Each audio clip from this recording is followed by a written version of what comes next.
This hurricane season, we're going to see congregate sheltering once again. That means mass evacuation shelters. Well, the state put up evacuees up in hotels last year. This was because of the pandemic. But as Erica Ferrando explains, that's not the case this year.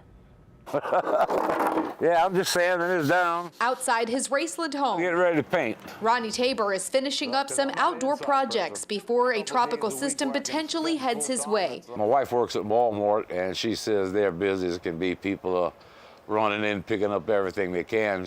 The shelves are almost empty. Like the rest of Lafourche Parish, he's watching and waiting to decide whether he should evacuate. If we hear that it's coming in at a strong 3, we gone. Because I'm on dialysis, so I have to go to where it would be, feasible for me to do my dialysis somewhere. He lives near the Raceland Recreation Center, which will be used as an evacuation shelter. Yep, the volleyball nets will come down.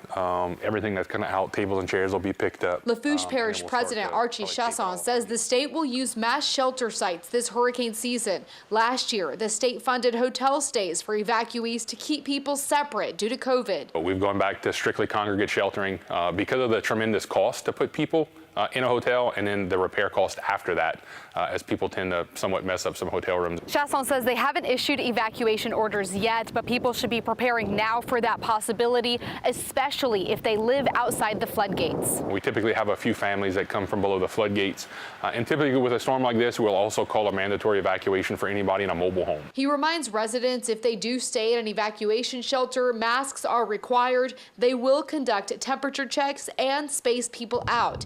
Evacuees are not required to be vaccinated to stay at a shelter. We'll go to a motel or something. And if the time comes, we'll try to find a closer space to a dialysis center. Tabor is ready to get out. In Raceland, Erica Ferrando, Eyewitness News. Parish President Chasson reminds residents if you need to evacuate, bring 3 to 5 days worth of food, water, and medicine.